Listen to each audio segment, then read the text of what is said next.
handphone yang semakin meluas pada perkembangan zaman tentu saja tidak lepas dari dampak positif maupun negatif bagi penggunanya, terutama bagi pelajar. Dampak positif yang didapat jika para siswa dan siswi diperbolehkan membawa handphone, salah satunya adalah para siswa dan siswi bisa mencari informasi lebih dalam mengenai materi yang disampaikan oleh guru dengan sumber yang jelas, sehingga siswa dapat mengerti atau dapat mengulang materi. Para siswa dibebaskan menjelajah berbagai sumber informasi dari pembelajaran, mulai dari buku elektronik ataupun jurnal-jurnal. Keuntungan yang kedua adalah memudahkan kita dalam berkomunikasi atau berkabar dengan orang tua saat kita berada di sekolah. Siswa-siswi SMA Negeri 1 Aikuo kelas 11 IPS mendukung Ibu Dwi Tika Suraya untuk melaksanakan uji kinerja pada Senin 12 Juni 2023. Semoga sukses! Assalamualaikum warahmatullahi wabarakatuh. Perkenalkan, saya Dwi Tika Suraya, SPD. Saya adalah guru ekonomi di SMA Negeri 1 Aikuo, Kabupaten Labuhan Batu Utara, Sumatera Utara, sekaligus mahasiswa PPG dalam jabatan kategori 1 gelombang 2 tahun 2022 di LPTK Universitas Negeri Jakarta. Pada hari ini, Senin 12 Juni 2023, saya akan melaksanakan uji kinerja atau UKIN secara luring dengan materi APBN dan APBD dan subpokok materi menganalisis APBN dan APBD dalam pembangunan ekonomi. Berikut ini ujian kinerja praktek mengajar saya. Terima kasih atas perhatiannya. Assalamualaikum warahmatullahi wabarakatuh.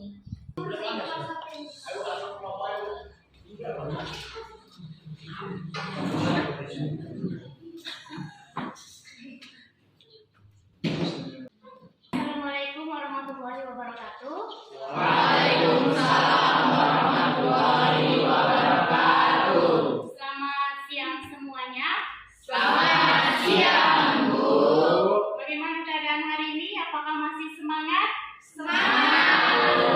Oke, nah sebelum kita melanjutkan materi kita hari ini, ketua kelasnya Happy siapkan. Memulai kegiatan belajar kita pada siang hari ini.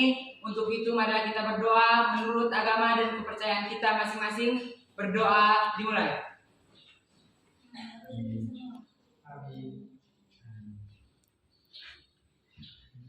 Berdoa selesai.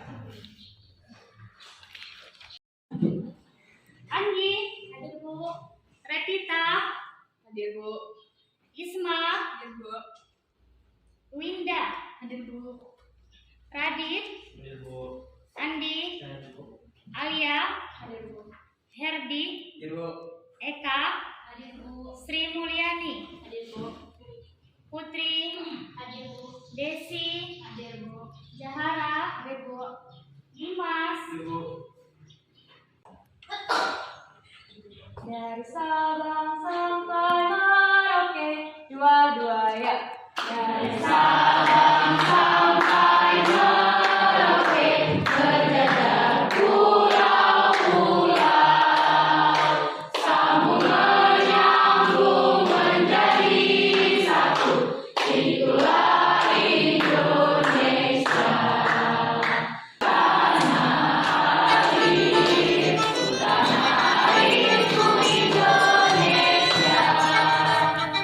Uang 1 triliun rupiah. Sangat banyak, bukan?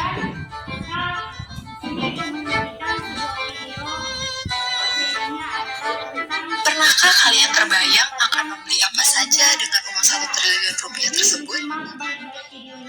Apakah membeli rumah mewah, jet pribadi, atau ditabung untuk 10 keturunan kita?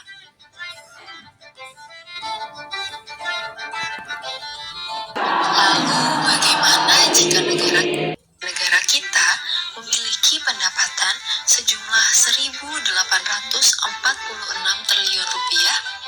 1000 kali dari 1 triliun rupiah tadi.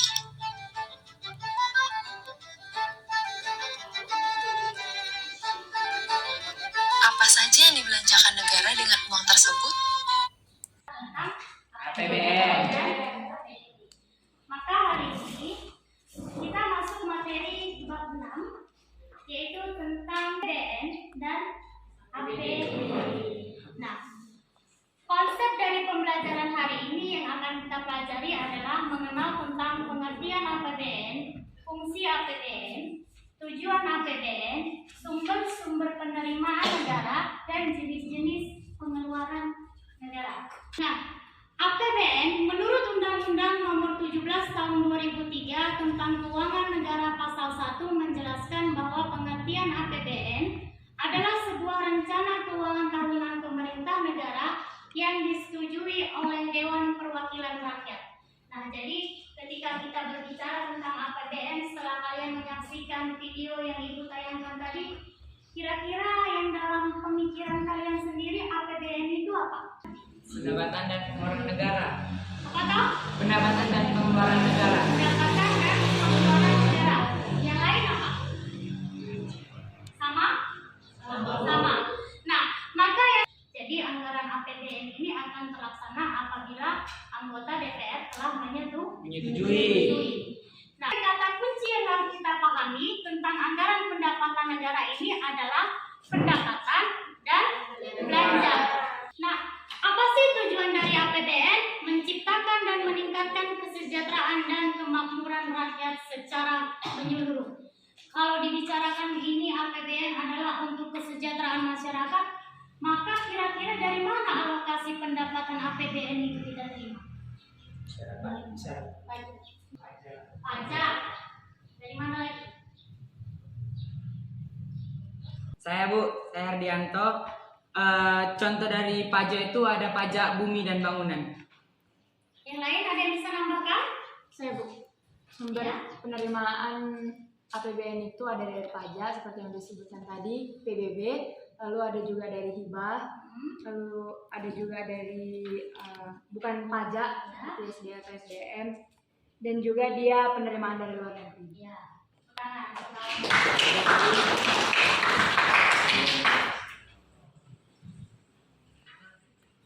Masuk kita ke penjelasan yang selanjutnya, yaitu tentang fungsi dari APBN. Nah, jadi APBN ini dibuat, direncanakan, tujuannya disasarkan pada pos-pos yang membutuhkan. Contohnya APBN ini misalnya, APBN dirancang untuk membiayai dana BOS sekolah.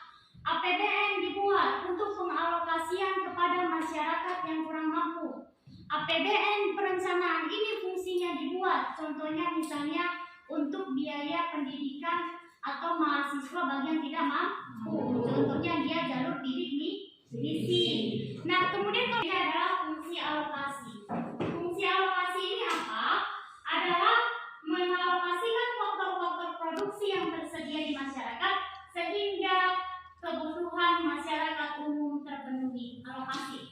Kalau tadi fungsi perencanaan, merencanakan untuk apa anggaran APBN ini dibuat.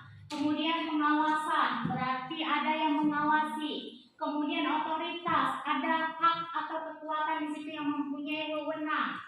Kemudian alokasi. Alokasi itu adalah sasaran dari APBN ini ditujukan untuk siapa? Apakah untuk gaji? Ataukah untuk misalnya pembangunan? Apakah untuk rumah sakit? Apakah untuk sekolah? Nah, yang kemudian yang selanjutnya fungsi APBN adalah fungsi distribusi. Arti distribusi itu apa? Penyaluran. Nah, jadi fungsi distribusi itu adalah penyaluran. Bisa nggak kalau kita sudah dialokasikan tapi tidak disalurkan, sampai nggak? Tidak kan? Maka fungsi APBN itu yang kelima adalah fungsi distribusi. Fungsinya adalah untuk menyalurkan kepada sasarannya. Nah, yang terakhir adalah fungsi stabilitas. Fungsi stabilisasi. Jadi fungsi stabilisasi ini adalah misalnya kalau kemarin ada nggak kasus COVID-19 kemarin, kira-kira bagaimana roda perekonomian kita? Sempat takut kan? Toko tutup, warung-warung tutup, kafe tutup, ketika hotel tutup, tempat hiburan tutup, maka semua itu akan berdampak bagi sebuah negara. Kalau hotel tutup, hotel ini dia mempunyai kontribusi sebagai APBN. Nanti kita masuk slide selanjutnya. Contoh dari pajak. Jadi ketika sebuah perekonomian itu tidak berjalan, maka inilah fungsi dari APBN ini adalah fungsi stabilisasi untuk menetralkan.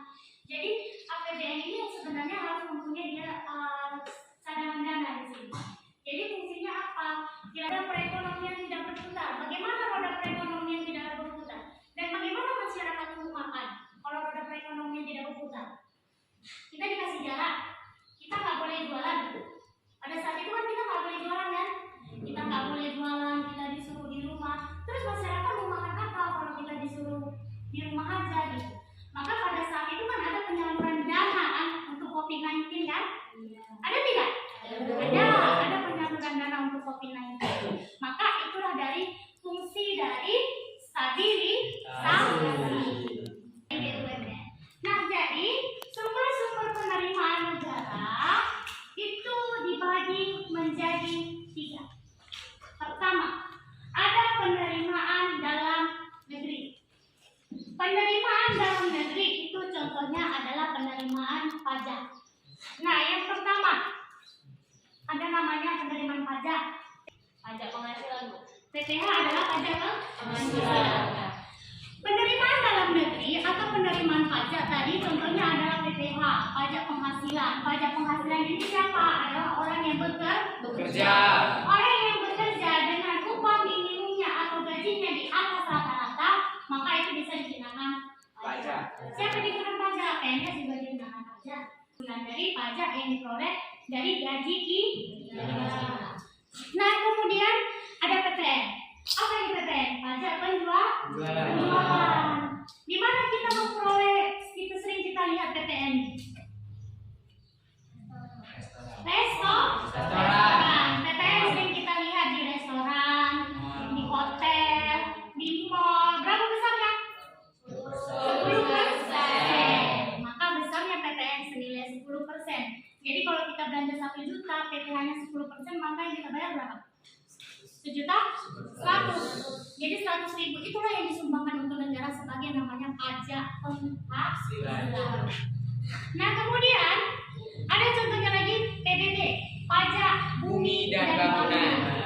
Jadi ketika kalian ada pengeluaran pemerintah pusat, ada pengeluaran pemerintah daerah.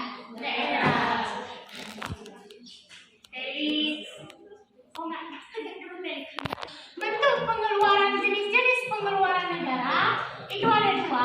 Yang pertama ada pengeluaran pemerintah pusat, dan yang kedua ada pengeluaran pemerintah daerah. Contoh pengeluaran pemerintah pusat itu adalah pengeluaran yang dikeluarkan oleh pemerintah pusat. Pemerintah pusat itu di mana?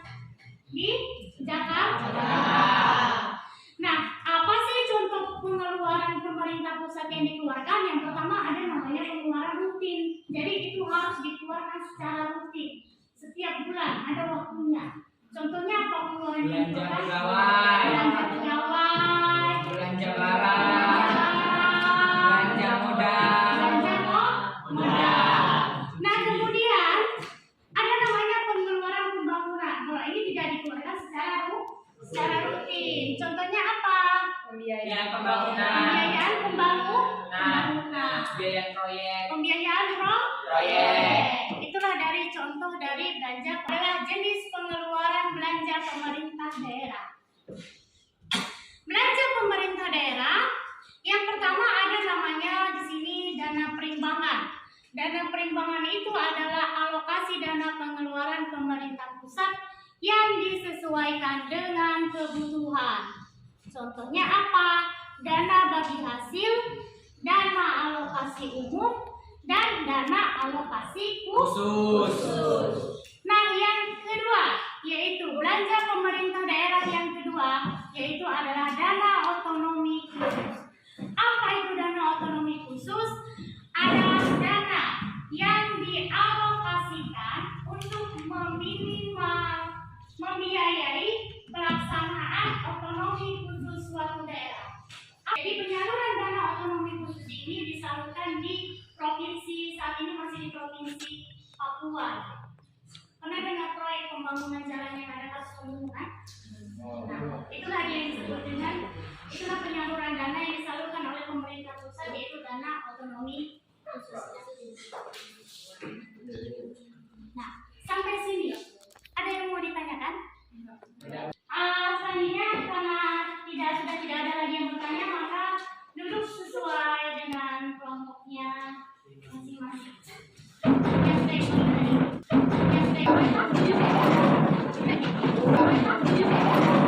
Sekarang dikerjakan CD-nya.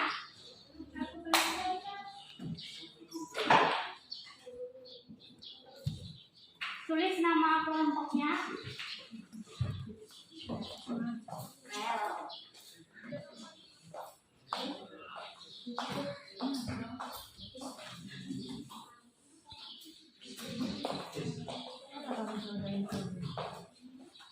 Itu jawabannya. Nah, sekarang perhatikan FHPD video yang dibutuhkan. Maka dari hasil video yang kalian tonton ini nanti, jawablah di dalam FHPD lembar kerja kalian masing-masing.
lalu ada pelayanan umum 134 triliun, kesehatan 169 triliun, fasilitas umum 17,3 triliun.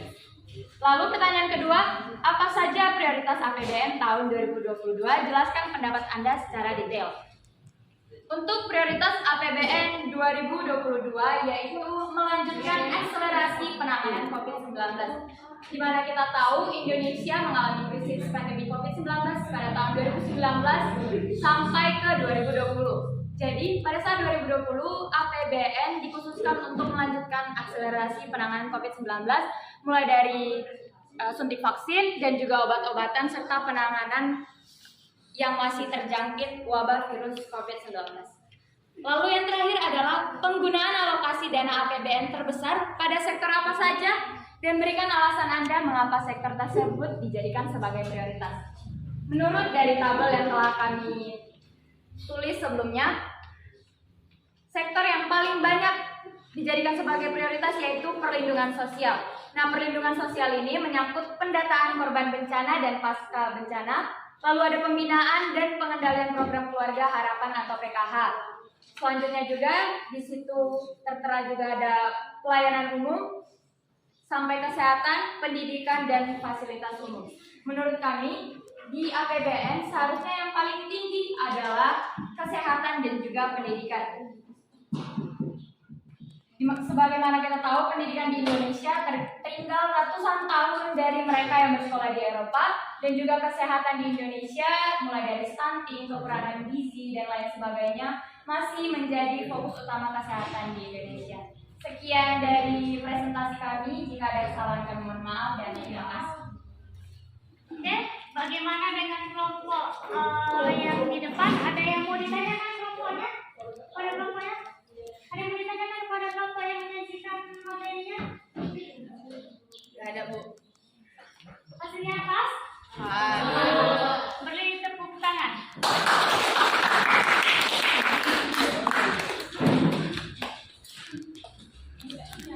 Tadi melakukan hasil diskusi tentang anggaran pendapatan belanja negara sesuai dengan teman kelompok kalian masing-masing. Maka yang terakhir kita akan melakukan tugas refleksi yaitu evaluasi pribadi. Evaluasinya adalah tuliskan apa yang kalian ketahui tentang APBN dan APBD. Waktunya 5 menit. Tuliskan nama, kemudian kumpulkan.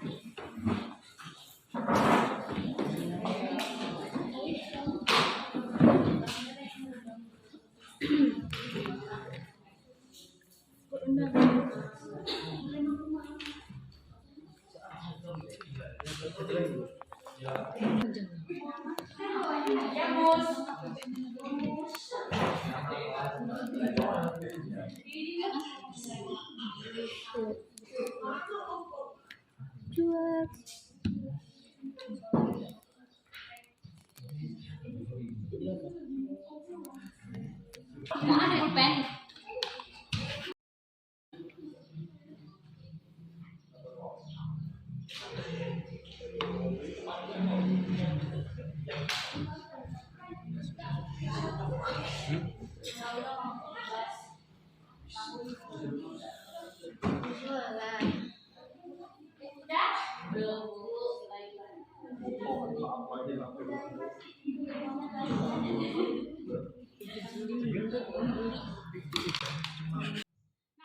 Demikianlah hasil dari penjelasan materi kita pada siang hari ini yaitu tentang APBN dan APBD.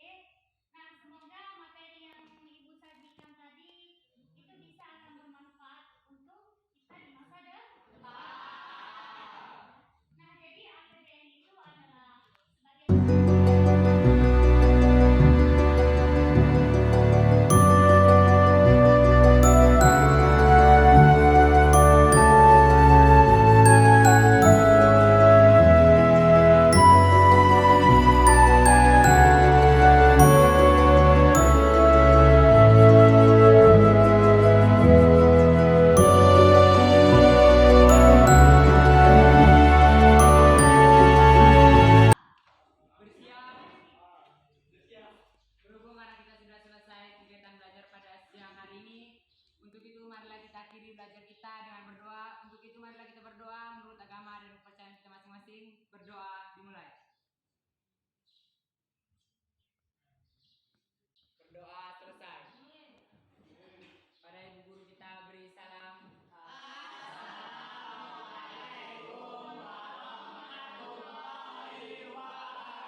Thank